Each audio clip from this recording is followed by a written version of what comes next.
So I can call a little later and double check.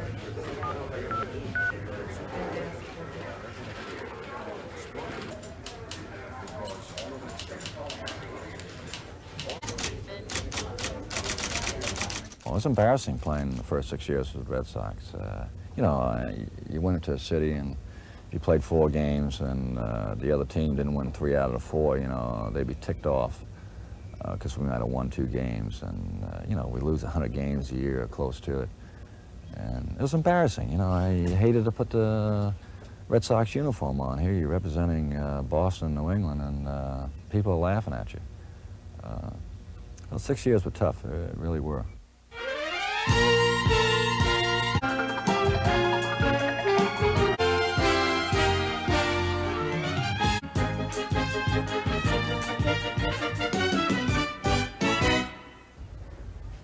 You're 43 years old and one of the most successful men in your profession. And then at a time when most men are in the prime of their working careers, you retire. Now you have to find something to fill that huge gap in your life.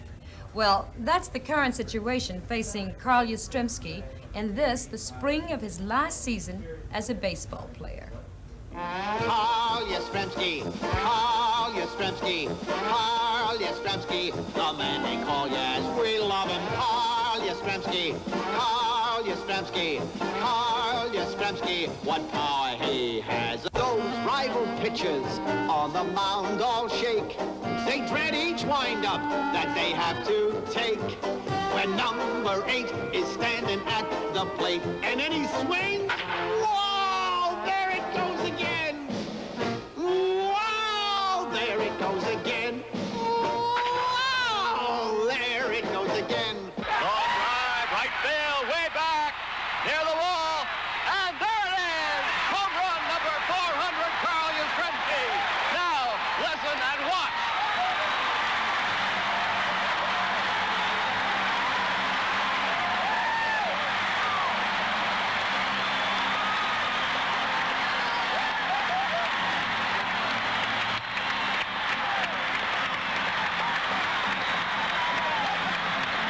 They're all going mad here as number 400 has been hit by Carl Yastrzemski, and watch him.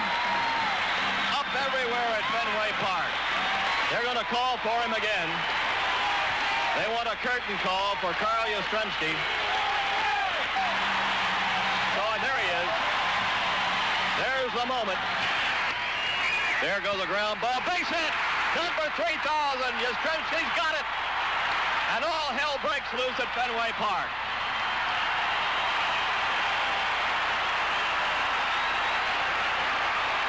Finally, you're watching it. We're not going to play baseball for a while. They've got microphones, cameras. The long, long trail is ended. I like to have 2 people here tonight who are probably my biggest boosters. My mother and Mr. Yawkey.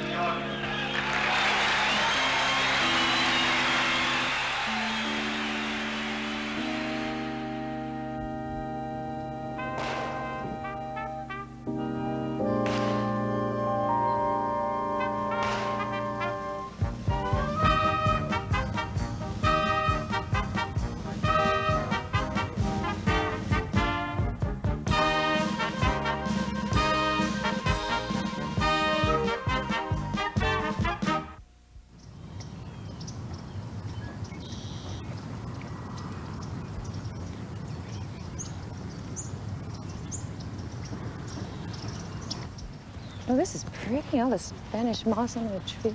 Yeah, we just sit on a dock and fish a live bait here, actually. Oh, do you? What kind of bait do you use? Just shiners. What's that?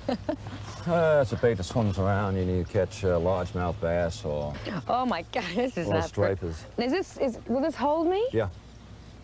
Oh dear. You know, I can't swim either. Do you buy these or catch these? No, fine. You can catch them. We just go to the store and buy them at the bait shop. It's easier. Just hook them to the back and let them swim around.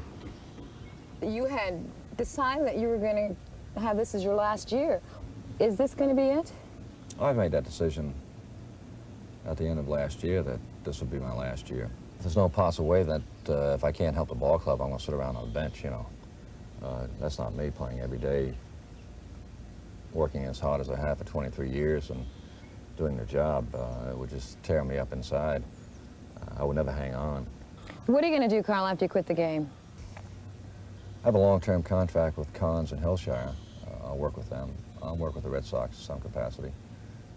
Sully and I haven't really sat down and talked about it yet. But I guess the first year, I just kind of want to do nothing. That's what you're saying now. Well, I've had it, you know, where there's a lot of things I want to do. The only traveling I've done in 23 years is, you know, flying in an airplane and going to a hotel room, from a hotel room to a ballpark. I haven't seen this country. I like to take a Bronco and hook up a bass boat behind it and just go right across the United States one summer. How do you feel about the road and some of the disadvantages of being on the road and its effect on your family? I bet you missed a lot. Well, of course, you know, birthdays and things like that. There's a lot of occasions that you miss, school plays and so forth. But, you know, Carol did a super job raising the kids. And then during the wintertime, you know, you're home most of the time. So all kind of even out. I guess it goes with any profession where a person wants to get ahead. He's gonna have to travel and be away from his family. Is there any It's just single that moment simple. that you regretted that you were away? That you can think of? You wish you'd said, take a pass on baseball, I wish I'd been there? Yeah, I'd like to have spent more time with my son, you know, helping him develop more into a ball player. Because you can't do it. Is this Mike you're talking about? Yeah, you can't do it when you're away, you know. You can't do it over the telephone because it's not that simple just to look at a guy and say, this is what you're doing wrong. We've been hearing rumors that there's a possibility that you might buy Buddy LaRue out in the Red Sox. Is that just a rumor, or is there something to No that? chance. I don't know where that started from. We haven't even discussed it. Would you like to be an owner of the Red Sox? Would I like to be an owner of the Red Sox? No. Why? Well, it just won't happen. I just like to work. You mean owners don't work? Owners in the Red Sox don't work? I would imagine that's pretty hard work. Well, it's you know, owning a ball club. It's not as simple as it looked. You know, I had the greatest owner in the world, Tom Yawkey, for 18 years. I guess that's why I played so long, because my friendship with him. You know, one individual owned the ball club. Wasn't 10 owners, 15 owners where you had to report to, and it was fun coming to the ballpark. It wasn't a job, because he'd sit and wait for me every day when I come into the ballpark, and we'd sit and talk about fishing, hunting, the ball game. He was very enthusiastic about the game, knew the game as well as anyone I've ever met. If you had to recall a moment, Carl, just one special moment that you had with Tom Yawkey, what would it be?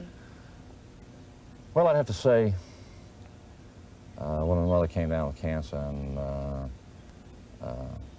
you know, the reports came back, and he knew about it, and he came right down to the clubhouse. You know, get the best doctors, don't worry about it, best possible medical attention. And he was as concerned as I was, and I guess that's why he was such a great owner. Every day he and Mrs. Yawkey would go visit my mother, and she was in the hospital for 7 weeks. Carl, where were you and what were you doing when you heard that Mr. Yawkey had died? It was at the ballpark. As a matter of fact, we just finished batting practice, and Sully called me from upstairs into the clubhouse and said, Mr. Yawkey just died. I think someone came down and told the ball club about 10 minutes later. Everyone in the whole clubhouse, you know, just broke down. Did you have to go off and be by yourself, or was it better to be with the other players? Well, I went outside. I sat in the players' parking lot for about 15 minutes. Came kind of surprised because I received a note from him a few weeks previously, and you know, he's always very optimistic. And in the note he said, you know, might be here for a couple more years to see that World Series yet.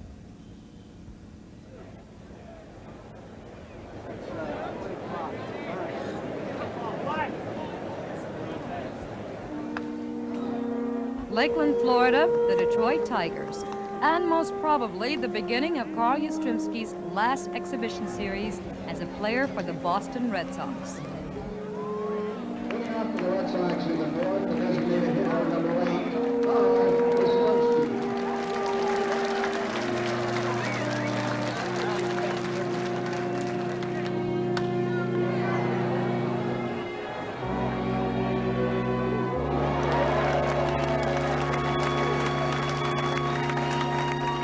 This isn't exactly the way one who takes his work seriously wants things to turn out. But Carl will have a season full of times at bat, and each one will serve as a reminder that at age 43, Carl Yastrzemski faces perhaps his toughest decision. How will he fill the second half of his life?